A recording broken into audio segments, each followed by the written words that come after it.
ہماری قوم مشکل میں پڑ گئی کہ کھیلنے کے لیے موبائل ملا، کھیلنے کے لیے موبائل ملا، جس نے جوانیاں تباہ کر دی، جس نے زندگیاں تباہ کر دی، جس نے ایمان کے جنازے نکال دیے، جس نے ایمان کو کمزور اور کھوکھلا کر کے رکھ دیا۔ آج اس موبائل نے کیسی تباہیاں دکھائی ہیں، آج اس موبائل نے کیسی بربادیاں دکھائی ہیں۔ اس موبائل نے پوری دنیا کو ایک مٹھی میں کر دیا، لیکن ایک گھر میں رہنے والے ماں باپ اور اولاد کو ایک دوسرے سے جدا کر کے رکھا ہوا ہے۔ ایک کمرے میں رہنے والے میاں بیوی کو ایک دوسرے سے جدا کر کے رکھا ہوا ہے۔ گھر میں بوڑھا باپ بیمار پڑا ہے، جوان بیٹا اپنے بستر پر دراز پڑا اور موبائل میں وہ واٹس ایپ پر پوری دنیا کی خیریت پوچھ رہا ہے۔ اس بدبختوں کو توفیق نہیں اپنے بوڑھے ابا کا جا کے سر دبا دیں۔ بوڑھی ماں گھر میں بیمار پڑی ہے اور جوان بیٹی موبائل لے کے دراز پڑی اور اپنی سہیلیوں کی خیریت وہ واٹس ایپ پر پوچھ رہی ہے، انسٹا اور فیس بک پر پوچھ رہی ہے۔ اس کو توفیق نہیں ہوتی کہ اپنی بوڑھی اماں کا جا کے سر دبا دے۔ اس موبائل نے نسلوں کو تباہ کر کے رکھ دیا۔ درد ہوتا ہے، درد ہوتا ہے۔ اس امت کی خواتین کا وہ زمانہ بھی آپ یاد کریے گا، وہ آٹا گوندتی تھی تو قرآن پڑھتی تھی، وہ روٹی پکاتی تھی قرآن پڑھ رہی ہوتی تھی، وہ سالن بنا رہی قرآن پڑھ رہی ہیں، وہ کھانے تیار کر رہی قرآن پڑھ رہی ہیں۔ بچہ ماں کی گود میں ہے اور بچہ ماں کی گود میں اور ماں کی زبان اللہ کے کلام پر چل رہی ہے، ماں کی زبان اللہ کے کلام پر چل رہی ہے۔ تو کیا یہ بچے یہ کیسے بنے؟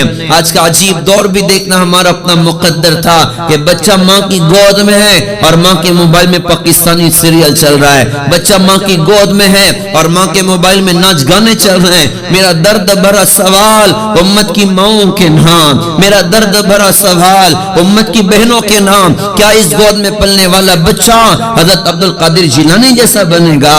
کیا اس گود میں پلنے والا بچہ بختیار کاکی جیسا بنے گا؟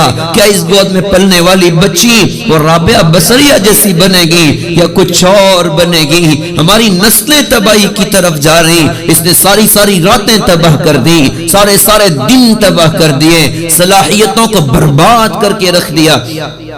رات کا اکثر حصہ نوجوان نسل کیا اس کا وقت کہاں ضائع ہو رہا ہے؟ رات کا اکثر حصہ موبائل میں برباد ہوا، موبائل میں ضائع ہوا۔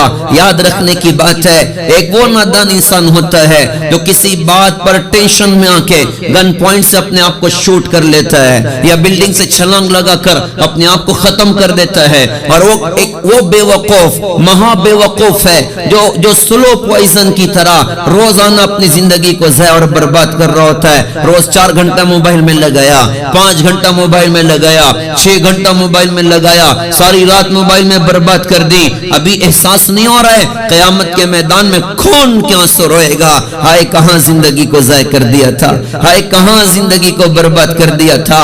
خون کے آنسو روئے گا اور اللہ سے کہے گا ربنا بصرنا وسمعنا فرجعنا نعمل صالحا انا موقنون۔ اے ہمارے رب، ہم نے دیکھ لیا، سن لیا، سمجھ لیا، اب ہمیں دنیا میں واپس کریے۔ اب کیا کریں گے؟ فیس بک چلا کے آئیں گے، واٹس ایپ چلا کے آئیں گے، انسٹا چلا کے آئیں گے؟ نہیں جی، اللہ آپ کو راضی کر کے آئیں گے، ایمان اور عمل بنا کر آئیں گے۔ محترم دینی ماؤں بہنوں، درد ہوتا ہے، درد ہوتا ہے۔ گھر میں بچہ روئے اور ستائے، ماں کہتی ہے دیکھو موبائل اس کو دے دو، خاموش ہو جائے گا۔ ہائے رے ہائے، بچو اس کے ہاتھ میں پکڑا دیا ہے، سانپ اس کے ہاتھ میں پکڑا دیا ہے، اژدھا اس کے ہاتھ میں پکڑا دیا جو اس کی دنیا کو بھی تباہ کرے گا، آخرت کو بھی تباہ کرے گا۔ اسی موبائل کے غلط استعمال کی وجہ سے لاکھوں لاکھ مسلمان بچیوں نے اپنے دین اور ایمان کا سودا کیا ہوا ہے۔ تو زندگیاں ضائع ہو رہی، اس پر ہم نیت کریں۔ میں اپنی ماں بہنوں سے درخواست کرتا ہوں کہ عزم کیجئے انشاءاللہ اپنی نسلوں کو اس سے بچے۔ ایک نسل آگے جا چکی، کتنے بچے پاگل ہو گئے موبائل کی وجہ سے، دیوانے ہو گئے موبائل کی وجہ سے۔ وہ گیم کھیل کر وہ مارنے کی عادت ہو گئی اور عجیب سائیکک ہو چکے ہیں، ذہنی اعتبار سے بیمار ہو چکے ہیں۔ ایک نسل تباہی کے دانے کی طرف جا چکی۔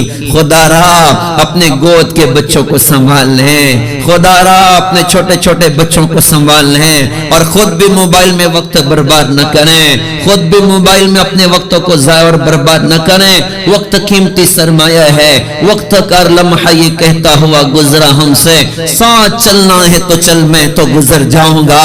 یہ بڑی سرعت سے گزر رہی، اس کو نیک اعمال کے ذریعے سے وصول کیا جائے۔